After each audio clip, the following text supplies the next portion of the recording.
Hello, it's AlinaGG, and I have a very special guest for you today, Tanya Dale from Soulful Living. Welcome aboard. Thanks, babe. It's so good. And I'm super honored to be here with you today. Thank you so much for inviting me. Thank you.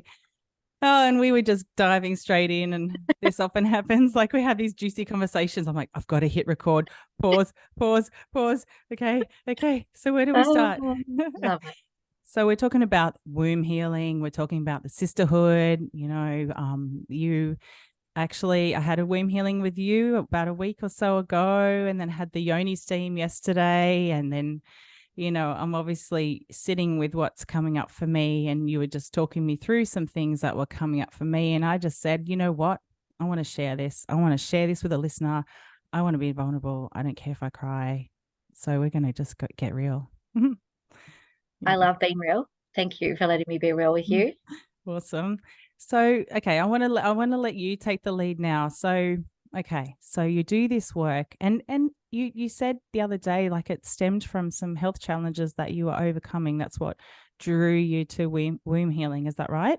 Absolutely.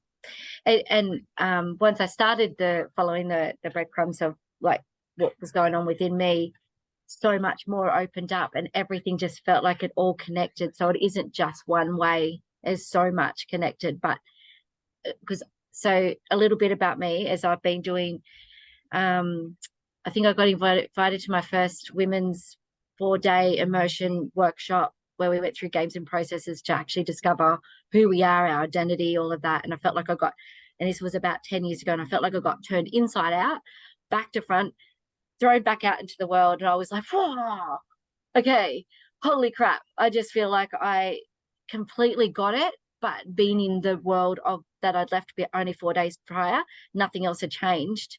I had, but nothing else had. And I found myself just falling back into it. Yeah. Have you ever had that? Where Yes. you've like done a thing and you're in that container of Mm-hmm. completely immersing into yourself, and you discover these parts of yourself, and then you come back out into the world and you go, holy crap, there is so much more. So it's been an ongoing process. But what was happening with so I became addicted to personal growth, and I still am. I literally love it, and I know that I'll never be done ever. There's always layers and layers and layers. But what I was discovering along the way was that I want to come back from a place of service. I want to give back to what I'm receiving.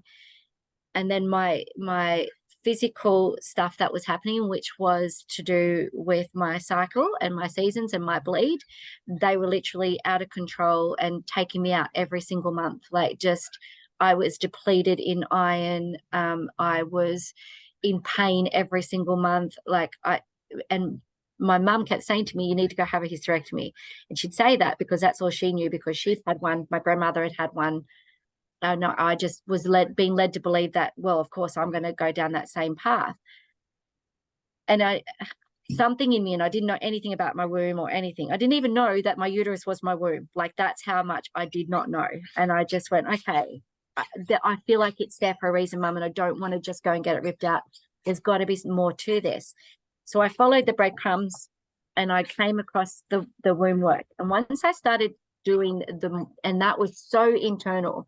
So the other growth that I was doing was great, but it was very external, and I understood it from like intellectually, but internally. And it wasn't until I started doing the womb work that I realized, holy crap, we as women, we are holding so much trauma, wounding, not just our own, but our mothers, our grandmothers, and it can go so far back, which is what we were just talking about then. And there's so much in that. So when I started doing that, I realized I don't have to go and have a hysterectomy. I just need to flip I basically flipped my mindset, and I started, because I resented it so much. Fuck, here I go again. It's taking me out. I can't do this. I can't do that. I resented it. I would call it bad things, and I always laughed about it. And I had a negative relationship with it, to discovering that I can love this part of myself and start releasing. And I started releasing trauma and remote emotions that were held in there. And we are, as women, we're never been given awareness. We're so hormonal illiterate. But once I started learning that we can, and it's such a beautiful thing, and it's so powerful, because that's our divine inner guidance. That's why we feel like we're walking around lost in the world and don't know who the fuck we are, because How can we? We've been given no tools or awareness, and so I started discovering that. And then I also got invited to do the inner child work. And I'm like, oh, and I used to be one that would take on everything. I'm like, yeah, I want to learn that and I learn that and I learn that. And then I'm going to share it with everybody. But I was resisting the invitation to do the inner child, but my husband got invited to do it. And they were saying, maybe you should do it together. And what I didn't realize at the time, I just thought, okay, I'm doing this, but I'm still doing my apprenticeship and my womb work, but I'll do it. What I didn't realize is they so come together, because our inner child wounding and things that we make mean is the whole foundation of our identity. So when we're showing up who we think we are, in order to keep us safe, we're actually withholding that and holding on to emotions and trauma and not releasing them. So it was a together thing. It was huge. So that's how I got to where I am now. And I'm just continually stepping more and more. And there's always layers. And I never expect to just arrive. You know how I used to have this thought process like, yes, I'm going to arrive to that pure divine light and it's going to feel like, yeah. but it does not ever feel like that. But if I reflect back where I was 10 years ago, I'm definitely so much more into my journey and feel so much more grounded in myself and acceptance of myself and completely love everything about me and my life. So yeah.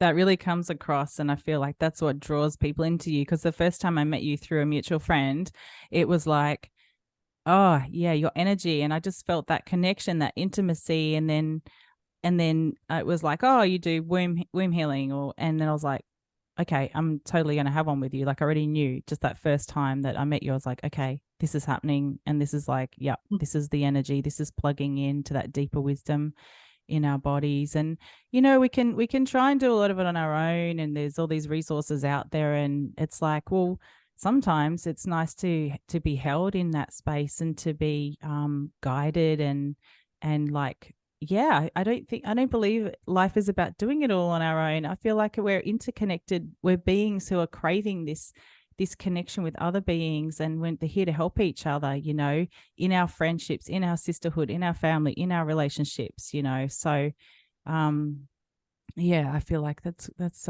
really important. Yeah. Absolutely is. It really, really is. We definitely, you're right, not to be doing this alone. We're meant to be able to purely have a space for one another where we can hold, nurture, love wherever we're at, whether we're messy, whether we're frustrated, whether we're loving, whatever it is, whether you're triggering me. I'll find that. I want to look at it as a mirror, like, okay, shit, that one just triggered the shit, honey. Why? Where is that in me? I want to look at it me first rather than then go project it back on to either that person or that situation. I don't want to be a victim, but I will recognize that there are things that can get really caught, and it's easy to, and it's sometimes we can really get stuck in it. But I trust that if I allow myself to take responsibility of my actions and my behaviors or my responses, then I know that I can find more of me in that then gives the invitation for you to step in and do more of that for yourself.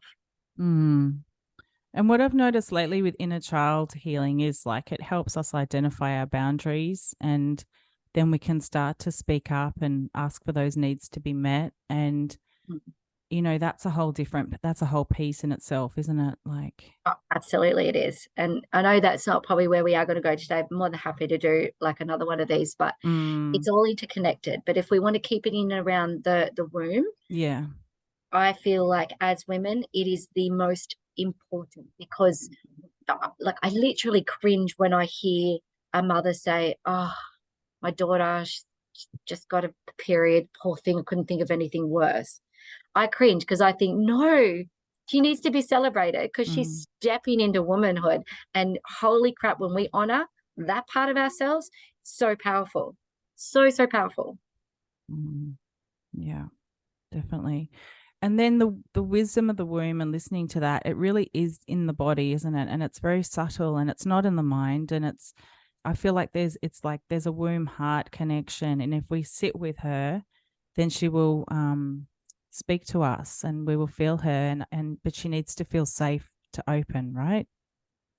Yeah. So there's two things to that, to feel safe to open. It's just so go back to a little bit of the inner child. So if the wounding of the inner child, my little girl, she was in control and she was in the driver's seat because she was coming from a space of lack, fear, not worthy, whatever it was. So she was driving out of that response because the adult part of me, the loving adult, did not know how to actually let go and surrender and trust herself enough, trust the little girl that she can be okay to sit in the passenger seat. And to move forwards in life, I can actually trust and put my, like you said before, boundaries and all those sorts of things in there. So the womb isn't like it. When we honor that part of ourselves in our womb, and we also trust and surrender into the flow of life rather than feeling like we have to hang on tight and fucking control because we're so scared if we don't control anymore, we're going to lose everything. If we're actually okay with losing everything and knowing that we're going to be okay, that's where the power is. Yeah, well, that's pretty deep and that's pretty confronting. Especially, you know, when I look at my own life and how I have lost everything a couple of times and let go of control and surrender. And it's true that better things come in. However, it's fucking scary because it pushes you to your limits. And it's like I just was saying to you, it can make you feel like you're going in survival mode again, which is like puts you out of that feminine knowing and that womb connection. Like how do we let go of control but still feel safe? Like it feels like I don't know, you know what I mean, like juxtaposition, oxymoron, something like that. I'm not sure what that word is that you're looking for, but I can speak Opposite to that. tautology. It's like Yes. two opposites. Yeah. So I'm not saying that shit in our life isn't going to happen just because I trust in myself. I'm not, but I trust enough in myself to know that if shit does happen, I know that I'm going to survive. I'm not going to die. That's the little girl fear, that I'm not going to die and I'm not going to be alone. If we allow ourselves to be held and supported and nurtured and loved with our sisterhood, if we all can meet there and that we don't have to compete against each other because that's where we feel threatened and that's where we will react or respond out of that space, which makes us feel unsafe.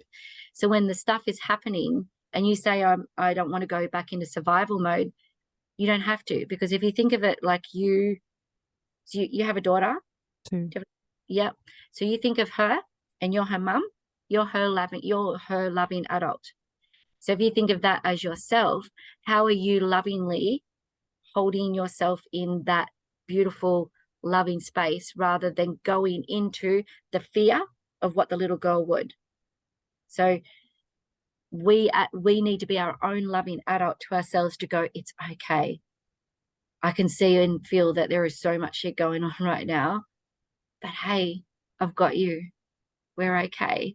We're going to be okay. We might not feel like we can control this, but we're not going to go into that fear and react out of that fear and try and control out of that fear.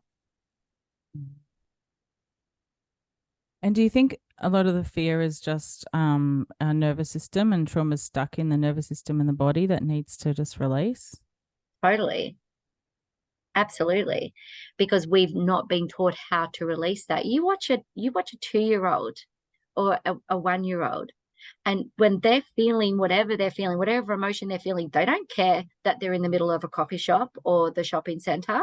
They literally will express what they need to express in that moment, and it moves through their body and it's out. And then once they've gotten their needs met, which generally the mum or the dad or the loving adult will give, once they've got their needs met, they're back to not even remembering or traumatized by that thing that they were.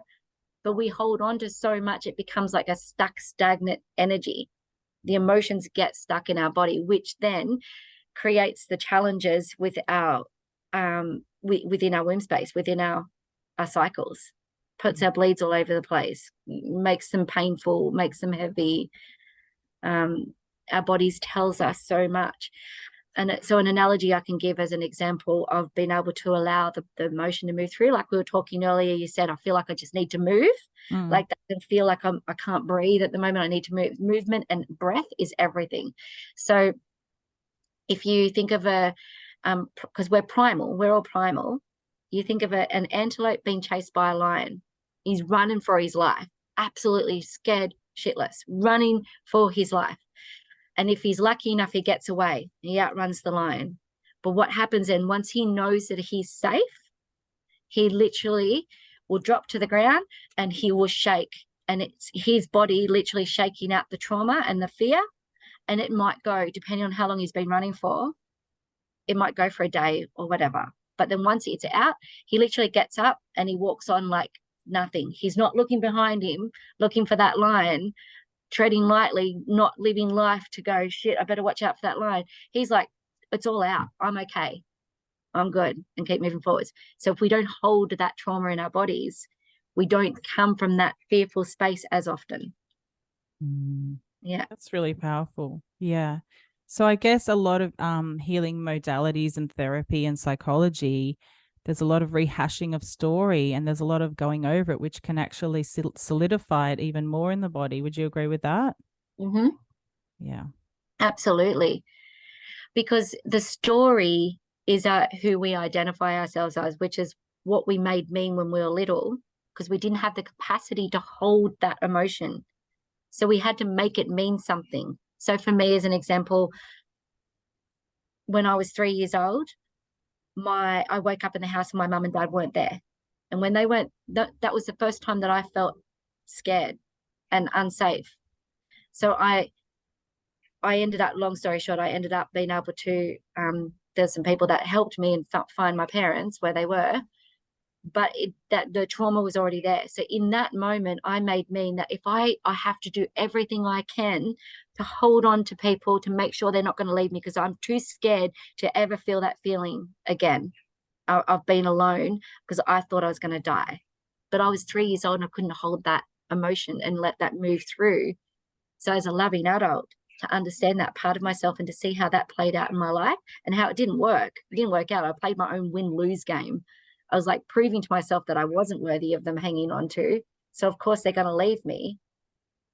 And that's happened in relationships more with girlfriends than I'm being blessed to have an amazing husband for married to 26 years, but I could have easily pushed him away because I was letting him love the parts of me that I didn't love. And I always felt guilty that he loved me more than I loved him. And thank God he did. But when I got to that place of I'm okay to feel those feelings, and they're not easy to move through. And so having, like you said, you come and had a womb healing. And when I had one of those for the first time, I felt amazing. I actually did like the biggest poo the next day. It's like I let go, felt like I let go of 3 months worth of poop. All in one day. I was like, oh, this is how I'm supposed to feel. Oh, I can breathe.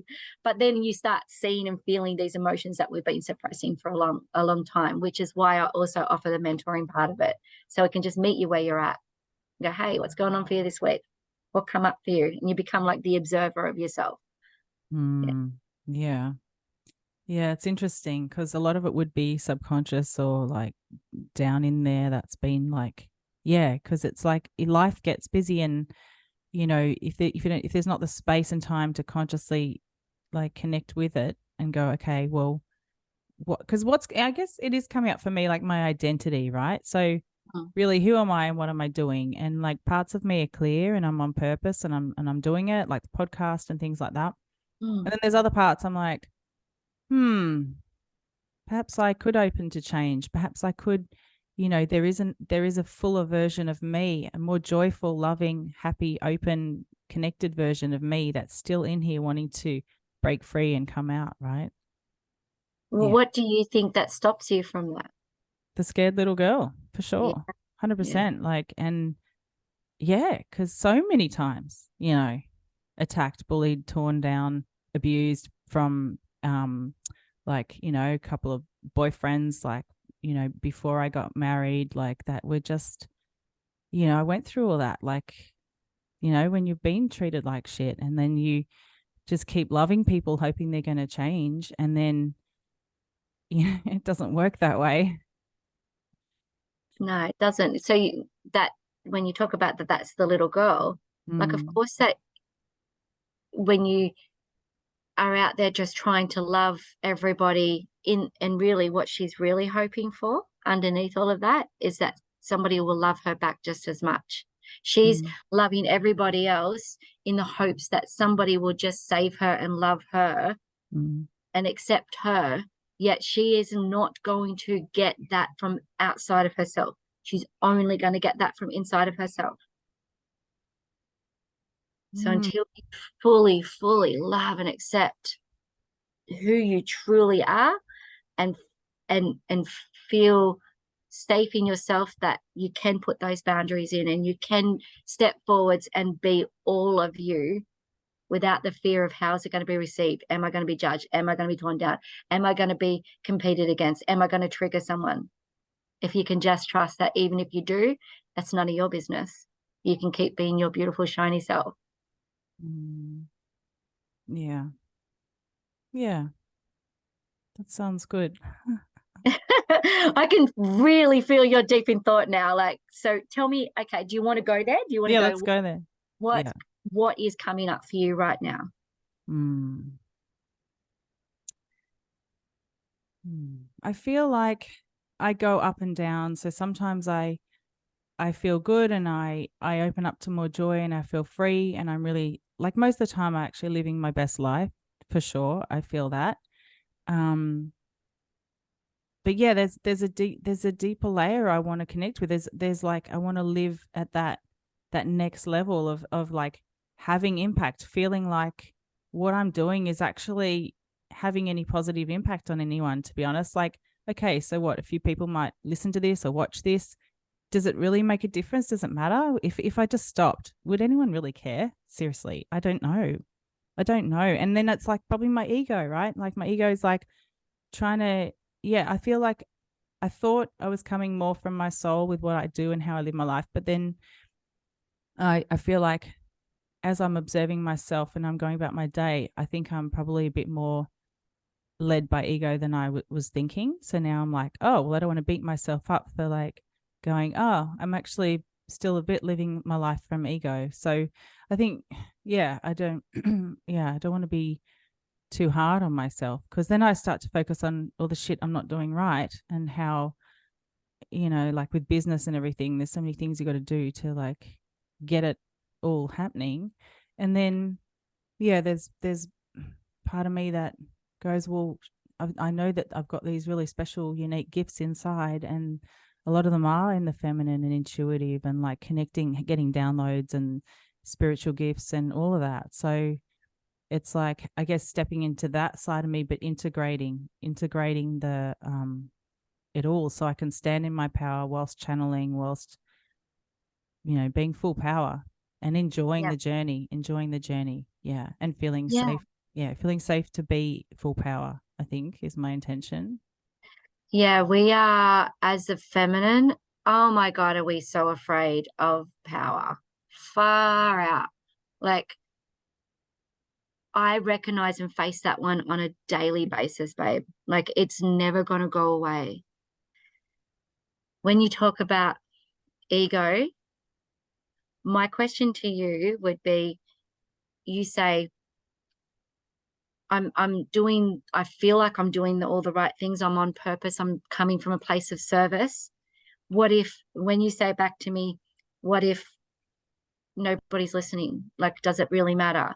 And then you're not actually stopping yourself in that point or questioning more deeper. You're allowing the inner critic to come in and go, yeah, oh my God, it's so hard. You've got to do this and you've got to do that. If you are coming from a place that you're needing to be heard or needing to be validated, what does it matter, babe? Can you be okay that not one person hears this? That just this conversation is exactly what you needed for you? Yeah. Well, Or yeah. I mean, if I one do. person? That's why I do it because I actually just love having these conversations and I feel like my guests really enjoy it and I enjoy it and that feels amazing. So that's why I keep doing it, really. That's kind of the main thing is just to have it be what it is. And then, Mm, yeah, so there's a level that I'm okay with all of that. It's just um there's something else though. There's something else bubbling under the surface. It'll be interesting to see. But it's yeah, yeah, yeah. it is. It's just stepping into more and more of you. And you don't have to go and do all of it right now. Like you just said before, it's about embodying where you're at right now and finding space for yourself in where you're at, what's happening in your life right now, and not feeling like you have to be or should be doing more or be somewhere else, because every time you feel like that, you're leaving yourself. Oh my gosh. That's like the self-abandonment, right? Yep. So you're proving to that, maybe that little girl wound of, well, everyone's going to leave me again, or nothing's going to work out and I'm going to feel abandoned. And the only reason you're going to feel that is because you're actually leaving yourself in the not allowing you to be with everything right now. All of it. That's the way we embody. We can't just go and learn something and go and just do it. We actually have to embody what that is for ourselves. To be, what is it that you and I have spoken about a lot of this, of being authentic. To be authentic, to show up in the world authentically.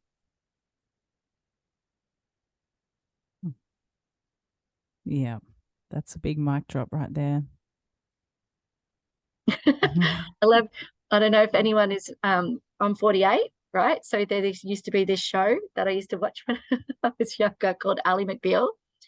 And she would have like this, every time like there would be a challenge or anything, she'd get this vision and there would be this dancing baby that would come in and would do the action of whatever the thing is that she's feeling. And I literally just imagine this little dancing baby just dropping the mic. Good visual. Yeah, so funny. Well, if we circle back to the embodiment piece, right? So what you're saying is the next key for me, the gateway, is going, okay, this is how I feel. This is what I've got on. I'm just going to really like be okay with that and sit in that and go, yes, these are the next actions. I'm not going to do it all in one day. It's just like, okay, one step, get this feeling, embody this, and be with myself in this and be okay with that. It's a very sort of feminine way of being and processing life, isn't it? As women, do you think it's different for men? There are definitely there is a significant difference between men and women in the way that they process. And I don't want to go too far into that, but if we just base it on hormones, like their hormones, what we experience in a month, in a 28-day cycle or a 30-day cycle, whatever you've got going on, we're like that, whereas they go like that all in a day. Yeah, 24 hours. Exactly. Yeah. So can you imagine if we, I can't even imagine what that would be like for a man, because they're up and down and experiencing it all in a day, and they don't know how to express like women do. We express, we talk it out, we feel, we go searching for it. They don't. They feel like they have to be, based on social society, they have to be masculine, hold it all in. And then that will be a whole nother podcast. But we as women need to allow ourselves to be with it all without feeling like that we have to be something else that we're not, that we have to be somewhere else than where we are. Can we just be fucking messy? Can we be messy and not feel like we're being a nuisance or to our partners or to the people in our lives? Can we actually reach out and say, hey, babe, I'm feeling really fucking messy right now and I don't even know what's going on. Can you just hold some space and not feel like they're going to want to fix you? Because I don't believe we are ever broken. We just don't know how to express our feelings and be with them, because we're so used to, we become, we'll find an addiction. We'll go scrolling. We'll numb out to the Netflix. We'll go shopping and buy clothes. Substances is a huge one, right? We'll go in that direction rather than, can we just be with it? Or for a physical example would be, there's when we're in pain with our period, we take Panadol to suppress it rather than, hey, what's going on in my body to feel this? Where am I? Can I give it love? Can I just be with it? Can I just allow myself to slow down enough to be with it rather than just put Panadol and keep trudging forwards? Does that make sense? Yeah, definitely. Yeah. Yeah. It's like, well, I guess, with responsibilities and the society we live in, we do sometimes have to just like push on, but then that puts us in our masculine, and that feels like shit because I don't want to live in my masculine all the time. It doesn't feel like I'm really being true to myself or authentic, but by the same token, I can't just like do nothing. I have to find that balance of energy and action and being. Like that for me is a conscious challenge every day, I'll be honest. Mm. There's a fine line with the masculine and the feminine in the way that you see or feel as it. So just for anyone who's listening, my understanding of masculine and feminine, as an example, if you think about a pendulum that can swing and it swings either side, yeah? Mm-hmm. We are all made up the same in the sense that we both have masculine and feminine. So our left ovary or our left side of us represents our feminine, our right side, right ovary represents our masculine. And masculine isn't all bad in the sense, like we actually need the masculine in our lives, but we've got it within ourselves.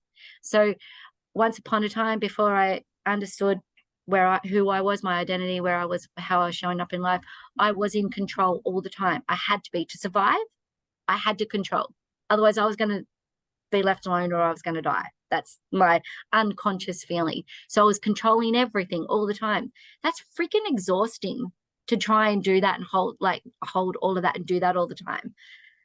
And once I realized that I could come back to feminine, and this is when I started doing the women's workshops and the feminine work, I realized, holy shit, this is freaking awesome. I love this flow. And so the pendulum swung to the other side. I was too scared to even look at going back to the other side because I'm like, the masculine. Oh, I don't want to be in control all the time and I don't want to go back there. So I was so afraid to go back there. But then the pendulum had gone the other way. I was too much in the flow and the feminine, and things actually weren't really working. It was like, how can I find the balance, which is what you were just talking about.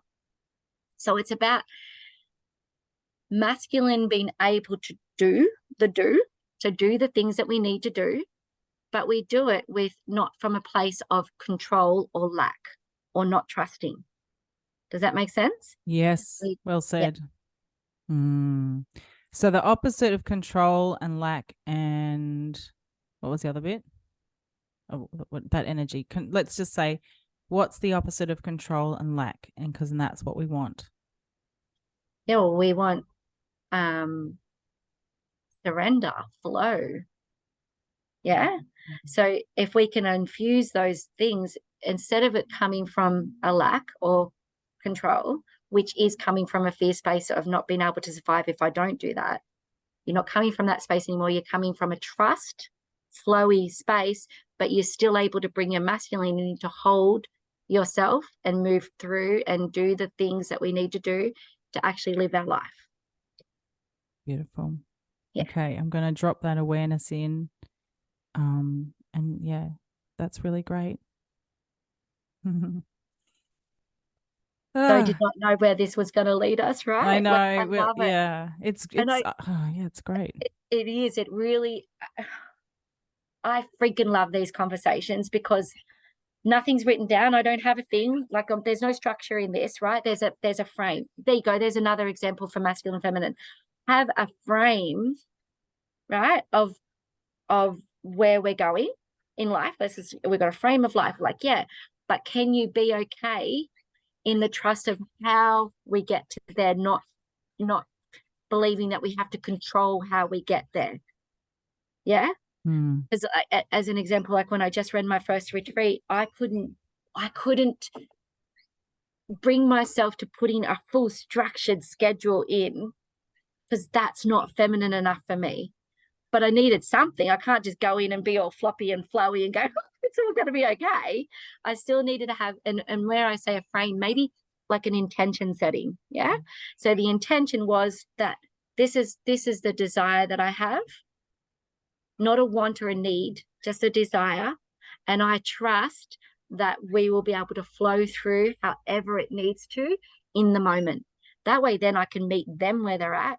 When I'm in my coaching calls, I get to meet you where you're at because I'm not thinking, oh, how am I going to coach Alina tonight? What can I do? What am I going to give up?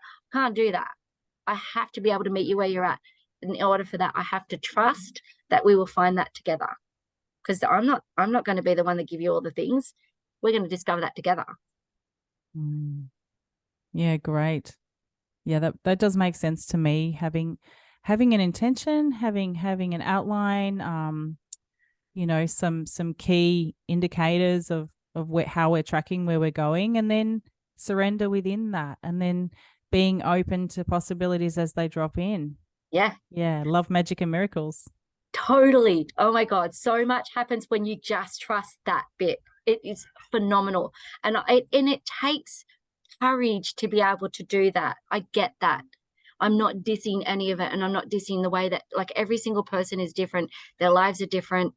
But when you just trust and fully surrender in, and and you trust that beautiful love felt intention, of course it's going to work. It's just not going to work in the way that you maybe think it should or would if you were trying to control. Yeah. Yes, that is true. Yeah, beautiful. Well said. Thanks, babe. I feel What did I illuminated. say? I'll have to go back and listen to myself. Yes, and I'm going to edit that bit and Yeah. have that as its own standalone little grab. I think that was golden. Thanks, babe. Well, anything else front of mind or front of womb that you want to share before you float off? If anybody's wanting to be more connected in with themselves, can they, if like cycle mapping, there's a lot of that out there, like really get in tune with where you're at in your cycle, because it's a perfect guide for that balance of the masculine and the feminine, what we can do for ourselves within our cycle. So you go, if you imagine 4 seasons, yeah. So when we're in our summer is when we're in our ovulation. It's when we feel like we can be super women. We can take on the world, and we can book all the clients and book all our socials and be really active and go and pump out at the gym. We can do all of those things. That's what we feel like. But if we do it too much, we deplete ourselves so much that we can't even exist within the next season. If we're aware that's where we're at, will we be measured in it, which is that's the masculine holding that space, being measured in, okay, yep, I can go and do all those things. And then you come out of that and you're coming into your autumn, where you're preparing yourself to come into your winter. So you're slowing it down. You start scheduling a little bit less. You start going within rather than being out in the world to give to everything, allowing the mess, whatever the emotions are, being with it all, and then coming into your winter and actually really going internal, being with that part of yourself of, I don't need to be out in the world right now. I actually can be okay and just hold this and get my water bottle and watch a chick flick and or get my boys to make nourishing soup for me. And who cares about the washing or the folding? I'm just going to be here. And that's powerful in itself. And then coming out of that, if you actually allow that, you actually then can be intentional and you're releasing through your bleed, and then you're setting an intention of rebirth coming into spring. That's what spring is all about. It's all new and fresh, and it's like, okay, I'll let go what didn't work for me last month, and now I'm bringing in all of this, and I'm stepping into that. And then you start scheduling, and you get a bit more busier, and you come out of that into your next season, and there you go again. You just keep moving it through.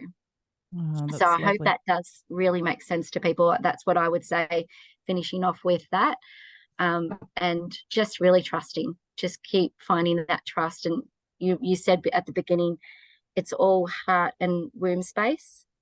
If we get out of our heads and we drop into our hearts and our wombs, so divine and so powerful and so beautiful. I love it. Thank you. Yeah. Is there anything else that you wanted to cover before we go? How can people find you and work with you? Oh, yeah. Soulful Living Therapies on Instagram. I am building a website, but I used to think I used to have to have all that stuff going before I would start doing. I don't. So, and I don't do a lot on socials. I do have an intention of getting stuff more done on there, but there's enough on there on my Insta or my Facebook business page for you to discover a little bit more about me. Or yeah, just and reach out, PM me or DM me, whatever that thing is. I don't know. I don't use the terminology very well, do I?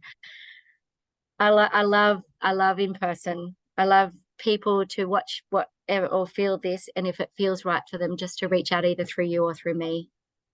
Look me up. I love having conversations. There's no obligation. It will just see if it fits. But yeah, I do offer the one-on-one where we do what we did with you.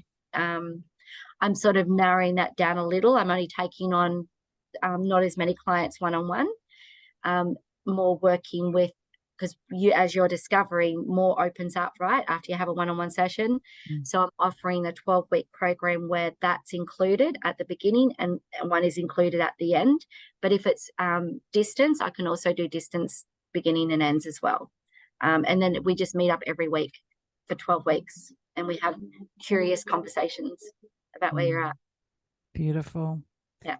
That is amazing. Thank you. Thank you so much for this. And I'll speak with you soon. Have a beautiful day. Thanks. Mwah. Thank you. See you, gorgeous. See ya. Bye.